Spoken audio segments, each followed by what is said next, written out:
Hello there, and thank you for finding me here at my YouTube channel Benidorm and Beyond.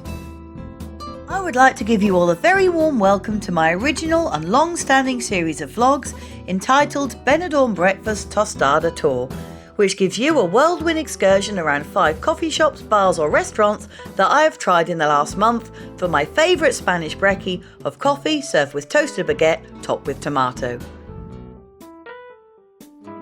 So, my very favourite way to start the day when I can is with a piping hot white coffee or café con leche. And if, like me, you like your coffee super hot, don't forget to ask for it muy caliente, as the Spanish aren't always overly bothered if their coffee choice is served tepid, and in fact it is actually often requested this way. I then like to accompany my drink with a tostada con tomate, which is considered typical of this region. And although some people argue that it actually originated in Catalonia, it is eaten in the mornings all over Spain. The scrummy combination of both coffee and topped toasted bread always sets me up for the day ahead, and is very often advertised at a special offer price in the local Spanish cafes and bars. It is generally served right up until midday or even just after, so why not join me on this mouth-watering tour and check out this month's top spots.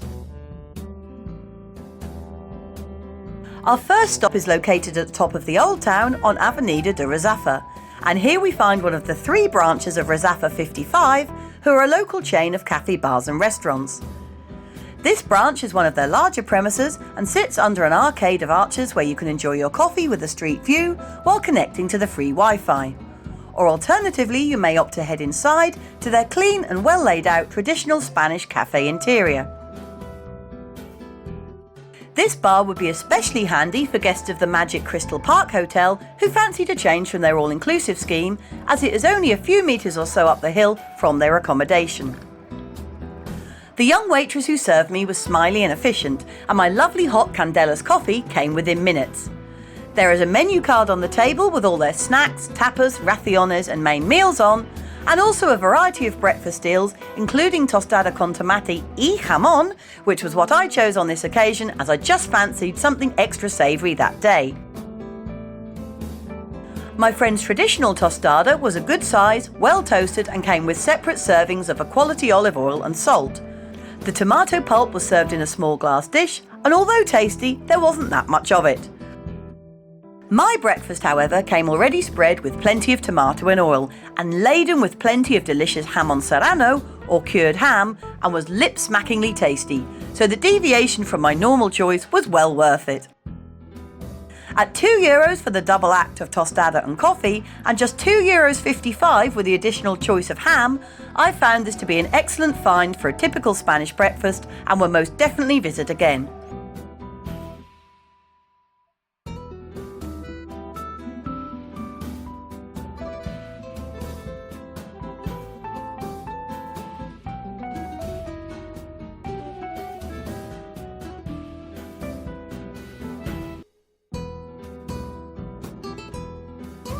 Our second stop keeps us in the Old Town area, and at the junction of the huge crossroads, known locally as El Cruce, and at the end of Carrer Tomás Ortuño, which is one of the main veins that runs all the way through this part of town.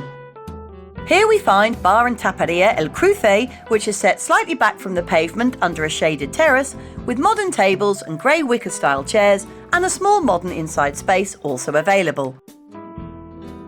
My coffee was a good size and lovely and hot, and free Wi-Fi was offered without problem. A menu of the day is available at just €10, and they also serve a wide variety of tapas, burgers and steaks, along with a selection of yummy paellas from just €12 per person. My tostada was presented beautifully on a pretty ceramic plate and was fat and well toasted. It came with ample deep red tomato pulp, yes, finally I was happy with the portion size, and a sachet of quality olive oil, La Española, along with salt.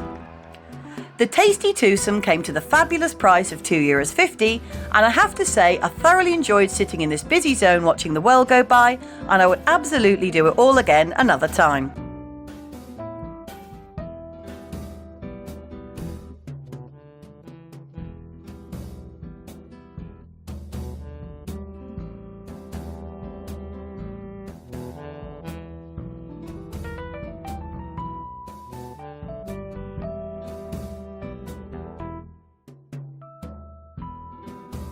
Our third stop takes us back to the Rincon de Loix, and here just off Avenida del Mediterráneo in the Coblanca 6 apartment complex, we find a recently opened bar called Coblanca, but spelt with a K.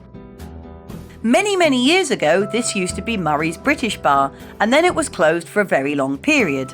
So it's nice to see that it's been taken over again and given a chic new look in fresh whites and turquoises, and with the addition of greenery and bamboo poles outside for a hint of the exotic. Whilst initially choosing to sit outside on their modern L-shaped seating area, the wind was a little bit sharp that day, so I moved inside instead. This small space has also been given an elegant overhaul and has some unusual design touches which make all the difference. My coffee was decent enough, but my tostada was on the thin side, although well topped with the tomato and oil combination. But I had to request salt for the table, and believe me, you really do need this to bring the flavour of the tomatoes to life, otherwise it can be a little bland. The pairing came to a total of €3.50, which I found to be a little overpriced. Not just for the quality or size, but also for the fact that the beach is literally only a few metres away, and for that price, or maybe 50 cents more or so, I could have had the fabulous view of the Levante beach for free as well. So you can make up your own mind on that one.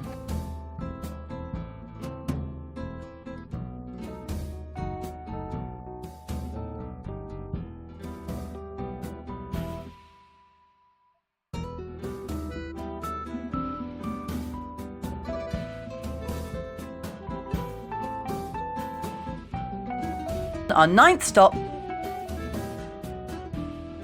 Moving on, our fourth stop takes us to the middle of Benidorm, or the Centro area, and here on bustling shopping street Calle Gambo, we find Café Bar Belawah, almost directly next door to the local Specsavers branch.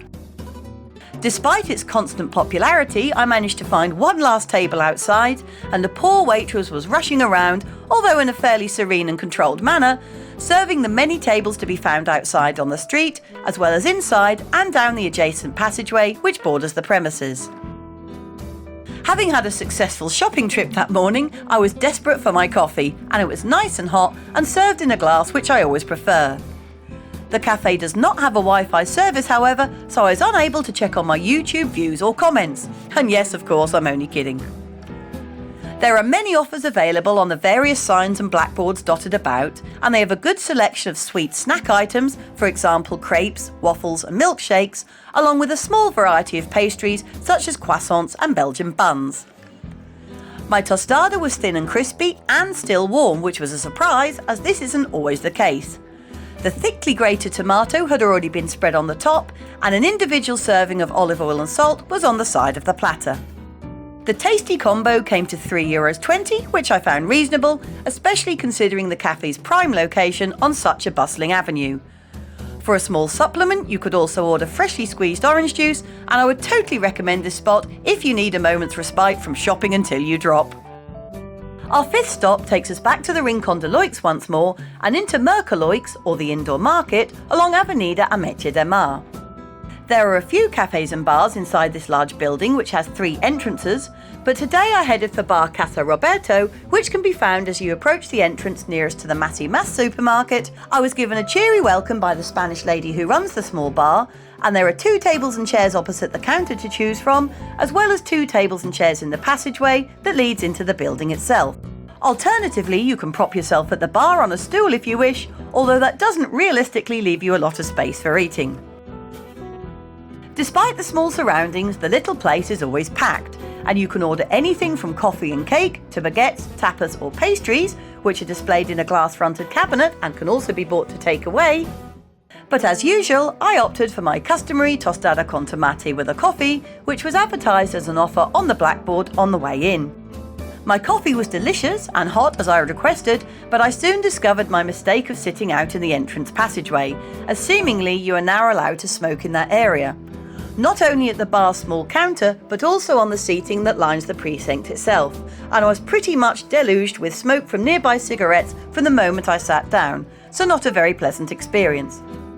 My breakfast duo came to €2.50, and this is about the average price you expect to pay in a small local Spanish cafe.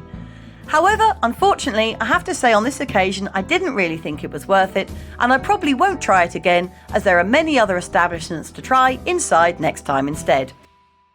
That brings us to the end of this 8th edition of my Benidorm Breakfast Tostada tour, and I really hope you enjoyed it with me, and it has given you a few new ideas of where to stop for a light bite in the morning when you are next here on your holidays.